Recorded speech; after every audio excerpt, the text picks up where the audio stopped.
Our next guest has spent a lifetime in the comedy trenches. He's written for Saturday Night Live. He's kissed elephant asses. He turned Charles Manson into Lassie and helped give the world the greatest motivational speaker of all time. It's Saul Goodman. He survived the Widowmaker. He stepped onto Broadway and somehow, now he's an action hero. In his new film, Normal, let's welcome in a man traveling through life on an open journey with no itinerary, the great Bob Odenkirk. Hey, Bob, what's up? Hey, Gentry.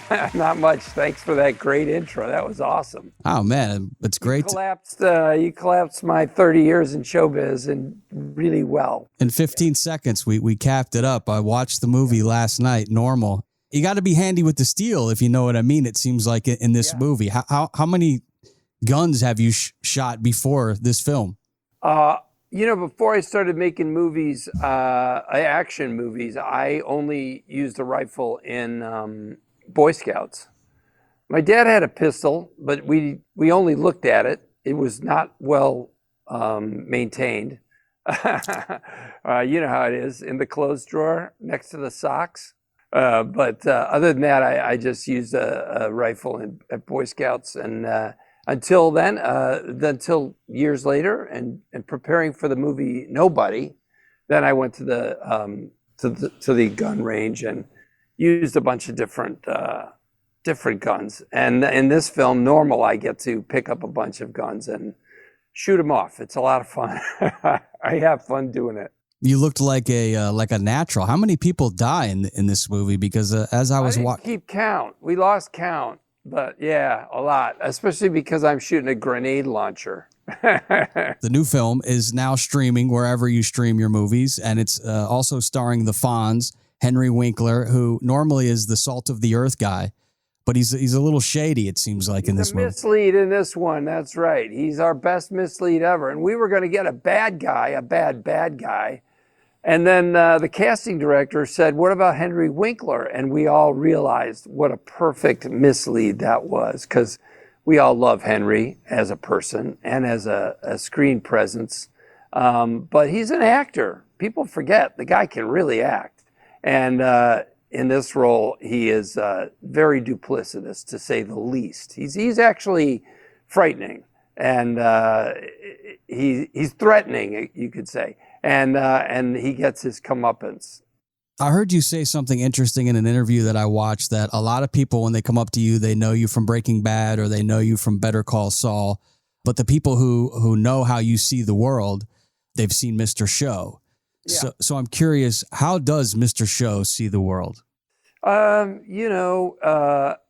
What's the Shakespeare line? A tempest, it's nonsense. It's silly. It's a lot of fighting over nothing.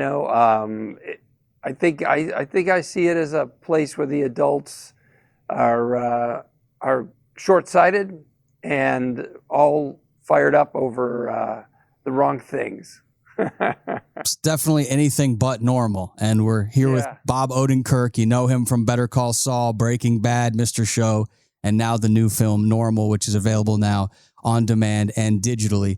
I'm into songwriting, Bob. I love playing the guitar and writing a song, putting together the hook and the pieces.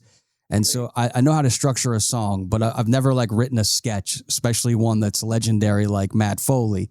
Is it similar to writing a song? What's the process? I've never tried to write a song.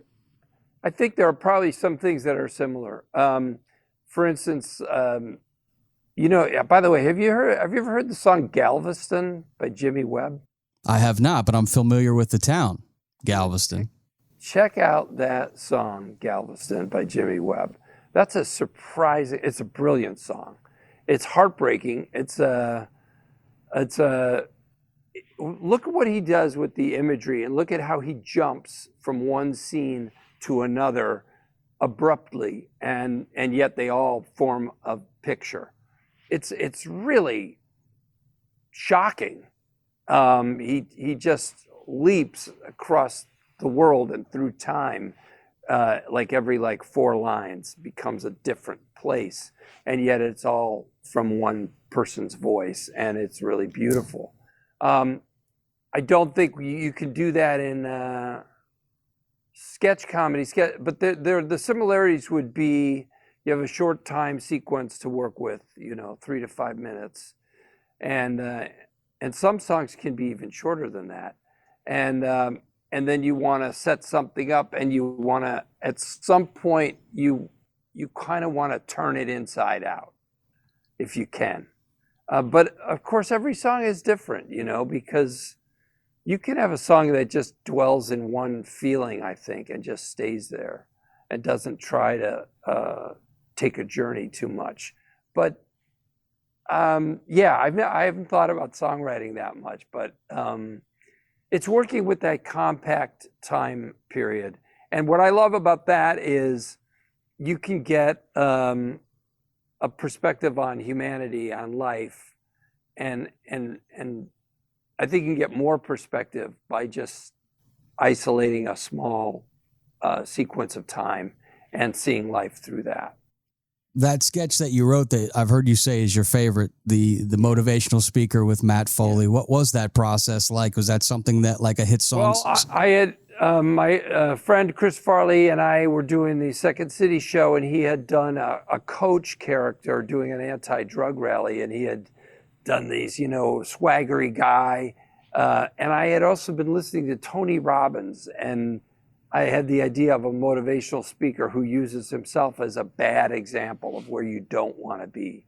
And so I just married it up with Chris's coach performance. And I had grown up in a town called Naperville, where we had a river called the DuPage River. And a bunch of people would hang out down by the river every day. I wouldn't call them losers, but they weren't... I'm not sure they were winning. So I put those images together and formed this guy. And because I'd done so much writing at that point, that was after my third year at Saturday Night Live. And I'd been watching the great writers of my era, Jack Handy, Jim Downey, Robert Smigel, Al Franken. I had been watching them work, and I'd been learning through osmosis, which is one of the great ways to learn. Everyone learns different ways, but I would say as a songwriter, obviously you've probably done this. If you can get in any of those songwriting groups. I know in Nashville, they have a lot of songwriting groups where people meet up and they share their most recent songs. You can learn a lot from watching another person struggle to do what you're trying to do. And you can learn a lot from watching someone who's good at it do it well in front of you. When you see them do it, your brain goes, at the same time, it goes, wow, that's amazing. And it goes, oh, I see what you did there. And it really can be a shortcut to learning how to do anything hard and creative, is to sit near a person who's doing it and watch them do it. So I had 3 years of that when I sat down to write the motivational speaker. And I wrote it just the way it's done, which is also a rarity. I'm sure a lot of songwriting, you do changes, you make changes over time. But sometimes something comes out just perfect. And I've had that happen a few times, not too many times, but a few times. One of them was the motivational speaker sketch. And failure, I think, is a big part of it, too. You got to kind of fall forward in a sense.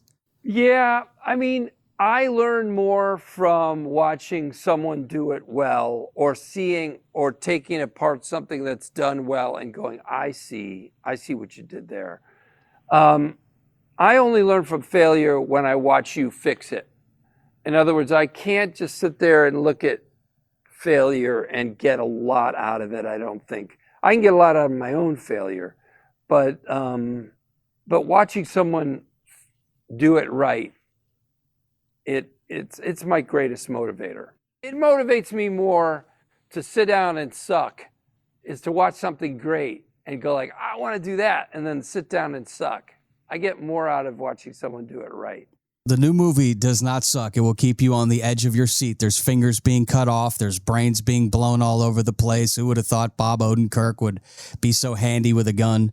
He's starring in the new action thriller Normal. It's available now on demand and digitally wherever you watch your movies. My son, biggest Breaking Bad and Better Call Saul fan of all time, I'm thinking, because he lost his mind when he knew that you were coming on the show. And that character, Jimmy McGill, He has a gift. There's something in that character that people just fall in love with. What do you think that gift is that people connect so well with that character? Saul Goodman is Vince Gilligan, who created the shows Breaking Bad and Better Call Saul, and now he's created Pluribus, which is a great TV show. He always said people like Jimmy because they like to see somebody who's good at something. Anything, people watch anything where the person's good. And if you're on Instagram or you're on YouTube, you know, there's people who just do something well and they just put that on and people sit and watch it. Now, I kind of disagree with Vince because I don't think Jimmy's figured out what he's good at. And I think one reason people like Jimmy McGill and Saul Goodman is his journey is more relatable than a lot of characters that we see. He is trying to find his place in his world. And he knows that he's good at something, but he's not exactly sure what it is. And I think people relate to that journey, that challenge of, you know, we hear stories about people who are great at a young age and know who they are and become famous and great at what they do. But the more common story is the person who enters their 30s with only a sense of what they're good at. And then they slowly get better and better into their 40s. And that's Jimmy's story. That's Saul Goodman's story. He has a sense of what he can do.